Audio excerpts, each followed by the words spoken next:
In 2018, after the Parkland shooting, you were Attorney General, and there was a bill called the Marjorie Stoneman Douglas High School Public Safety Act. And the bill banned bump stocks, enacted red flag laws, and raised the minimum age to purchase a firearm in Florida from 18 to 21. And you actually defended the law in court from a challenge from the NRA. And we know that I'm in favor of an assault weapon ban, period. I look at these bills and I think, does this hurt my Uncle Dick in the deer stand? We have a proud tradition of hunting in Minnesota. I don't think they do. But as I talked to Director Patel, and he told me in the chair you are sitting in right now, that assault weapon bans could prevent future attacks. I talked to him about better background checks, about red flag laws, and then that perhaps we could find common ground on what actually happened in Florida, which would be to at least change the minimum age for purchasing assault weapon, because we've got 18 to 20-year-olds commit gun homicides at over triple the rate of adults 21 years and over, even though that wouldn't helped in Annunciation Church because he was a few years older. She was a few years older. But as you know, the shooter at Parkland was 19 years old, and the shooters in Buffalo and Uvalde were both 18 years old. So given your efforts in Florida, do you agree that at least raising the age for purchasing assault weapons could reduce the number of these shootings? Senator, first, that's pending litigation, and I can't discuss that at all. The 21 is pending litigation. I cannot discuss that. In Florida? But if I could go back I really the didn't know 21 this. age is pending litigation. I can't discuss that. But Senator, back to what you said about what happened in Minnesota, there is no place for that. And I believe I spoke to you after that horrific, those murders. And I'm so sorry that happened, and all of my federal agencies were partnering with state agencies, working hand in hand in Minnesota. What I can tell you about the Second Amendment is this is the most pro-Second Amendment DOJ in American history, as you know. But we want to keep guns, as you said, where they should be, in the hands of law-abiding American citizens, while keeping them out of the hands of criminals and gangs. Since January 20th, the ATF and FBI have seized more than 30,000 illegal guns. I have 10 minutes. 30,000. You have given these statistics, and I truly appreciate those statistics. But what I was just trying to get at was something where maybe we could find common ground on a bill that you actually defended in court in a state, which Director Patel seemed open to, and that was looking at, could we at least raise the age to 21 of the purchase of an assault weapon federally, while states look at banning these weapons overall, given these little babies that this gun is used to kill. So we can talk about it later, but that was my question, and you don't want to answer it. No, it's pending litigation, Senator. Okay, but your views on this is not pending litigation. So I want to get to the independence of the Justice Department. At your nomination hearing, I specifically asked you to provide assurance to every member of this committee that the Justice Department will only follow the facts and the law, and the White House will play no role in the cases investigated or brought. You stated in response, this was you, politics will not play a part in my decisions. And you also said the Justice Department must be independent and must act independently. Do you believe that you have upheld that commitment? I absolutely have upheld that commitment, Senator. I pledged that I would end the weaponization also of the Justice Department, and that America would once again have a one-tier system of justice for all. And that is what we are doing in this country.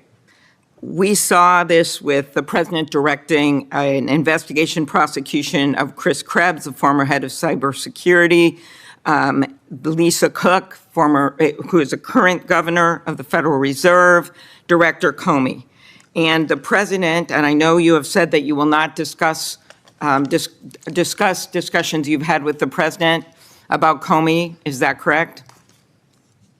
That you won't testify here about that? Because I was going to ask you if you received advice, instruction, or request from anyone at the White House to direct the department to engage in any investigations, prosecutorial actions, including decisions not to investigate or prosecute anyone? I'm not going to discuss any Okay. conversations. But then how about the Truth Social post on September 20th, 2025, in which the president said, "We can't delay any longer, Pam," using your name, "not bringing criminal charges are killing our reputation," his words, "and credibility."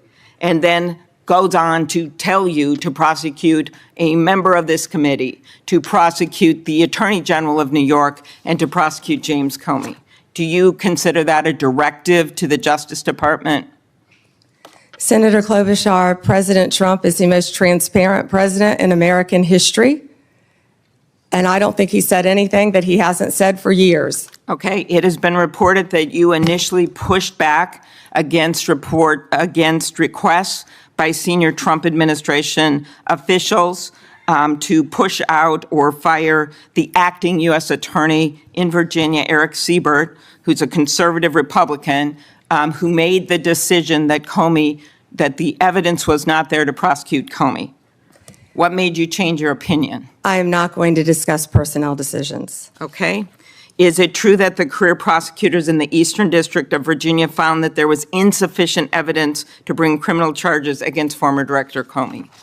I am not going to discuss pending cases because Comey was indicted in the Eastern District of Virginia by, I may point out, one of the most liberal grand juries in the country. Okay, let's go on to other firings or terminations. Last week, the Justice Department fired at least 2 senior attorneys in the Eastern District of Virginia, including the office's national security chief, Michael Benary. It is reported that his firing came following criticism from a right-wing social media commentator who wrote, "One can only assume he was part of the internal resistance in the Comey indictment." In fact, he did not work on the Comey case. Instead, he was working on pursuing justice for service members killed in Afghanistan. How does firing a 20-year national security prosecutor enhance public safety? Senator Klobuchar, I'm not going to discuss personnel decisions, but the personnel issue that I'm having right now is that all of my agents, all of my lawyers are working. My agents are on the street working without a paycheck because your party voted to shut down the federal government. Unfortunately, the House isn't even back here. They're 18 days off the job to even meet with us to come up with a resolution that we would like to discuss with them about saving people's health care. Let's move on to the Antitrust Division.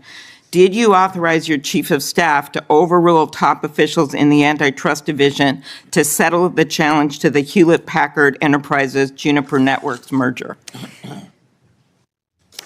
Senator Gail Slater runs my antitrust unit, and she is doing an excellent job on many, many cases.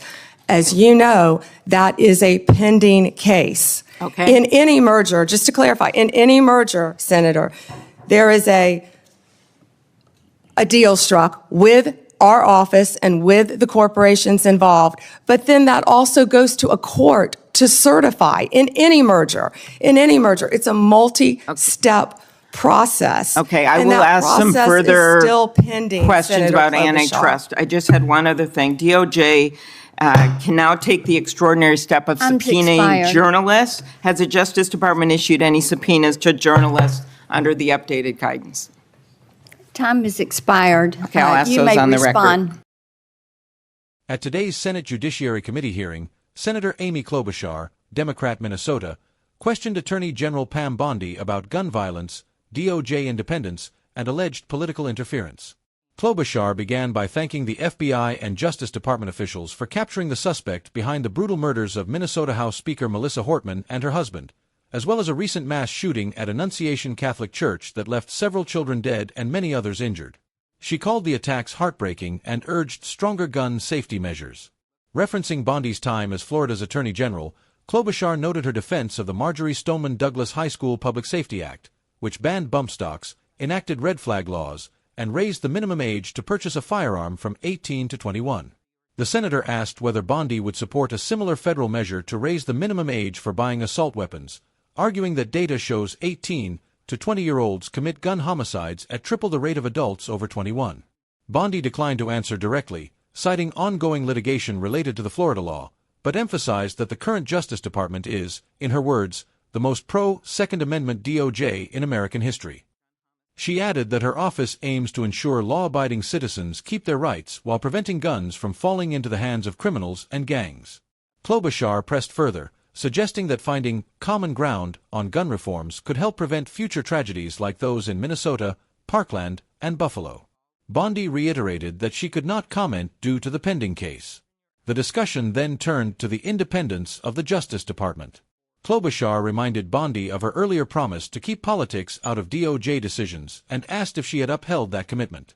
Bondi responded that she had, adding that she had also worked to end the weaponization of the department and restore a one-tier system of justice for all.